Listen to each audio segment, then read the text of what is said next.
Would like to react on the reaction of Congress doon sa naging press con ko doon sa inyo, with you guys, di ba?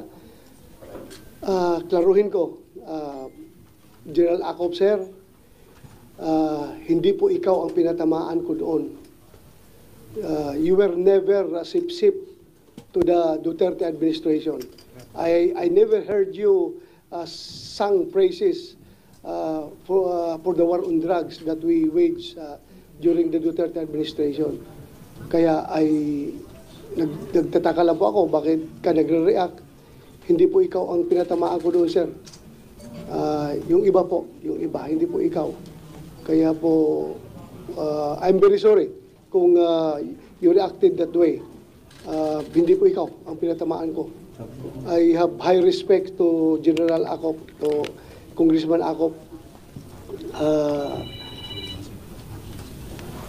Isa yan sa mga PMAR na naging politiko na hinahangaan ko.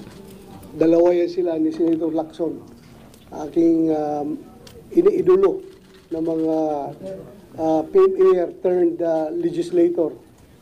Kaya po, sorry kung nahagip ka doon sa sinabi ko. I did not intend to mean it, ikaw yun.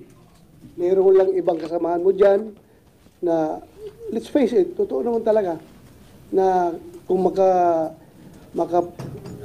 sing ng praises towards Duterte and the war on drugs before, ay ngayon kung makatira sa war on drugs, wagas.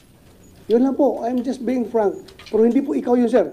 I never heard you sung praises towards the war on drugs. I never observed you to be sip-sip during the Duterte administration.